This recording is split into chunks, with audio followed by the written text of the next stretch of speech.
hazabaye umwijima habaye umucyo uhoraho iteka noneho ntacyo umubabaro untwaye kuko nzawibagirirwa Yesu karame numva wahimbawe shanyine wahimbawe bimeze bite umva nyine nafashijwe neza kuri kuririmba indirimbo z'akababaro ikihe kibazo ubundi burekeye aho banza umbwire no gukira twicaye burekeye aho kugufasha mu kanya dukomereze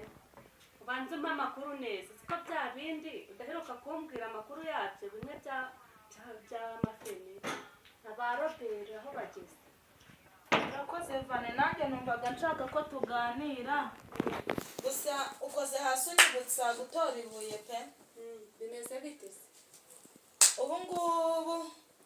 ejo bundi Robert yifate yikora amamagare nari ndi gutunganya utwombo mu gikari hariya njya kumva Robert arampamagaye ati Korodina ndavuga ni Karame arambwira ati ngwino hano ndaza arambwira ariko ubu njyewe ibintu ngiye kukubwira bizakugume mu mutima ndamubaza se ni ibiki ushaka ko binguma mu mutima njyewe ibinguma mu mutima ni ibiki kutarambwira ibyo ari byo mbwira arambwira ati rero hari akantu nshaka kuzana kuko nuza amafena ajyaza akakubwira ngo akeneye icyayi ngo ukakamushyiriramo ndibaza ni ako kantu kameze gate ni bwoko ki ku buryo ushaka ko nkashyiramo amafena mbyibaza mu mutima ariko numva atsimbaraye ko byanze bikunze agomba kuzana ka kantu abantu bajya kuzana hanze bakagaha abantu nyine bikarangira birangiye ashaka kumwica abikunyushije abicishije muri njye unyumvire nawe ishyano ngushije rero abakozi bo mu rugo twaragowe rwose nta makuru ufite nushaka ubye warabyemeye cyane nabyo wandika reka njye ntabwo ushobora kwica amafera urapfuye sinshobora gukora iryo kosa ntabwo nshobora gukora iryo kosa rwose uririwe nturaye oya nakwirirwa narara naramuka nabaho ibishoboka byose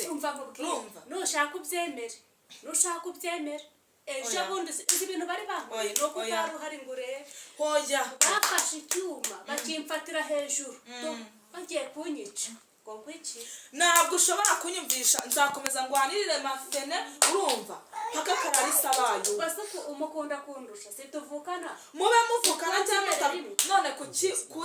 kuki ntabwo nshobora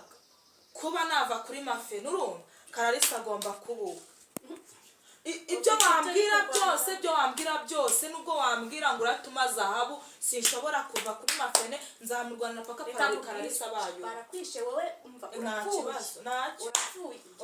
reka mafene agenda rwaze agenda rwane yifashe agenda baga yifashe ngishwi kare ngibyo je ntabwo ashobora kuva kwizima Kararisa atabaye wa mafene reka nkubwire reka nigendere bazakwica wenyine ntacyo genda sigara mu byawe komeza ukora ibyawe oya ntabwo nshobora kumva ukuntu mafene yabura Kararisa wiwe ntabwo bishoboka rwose ntasone ntabwo bikunda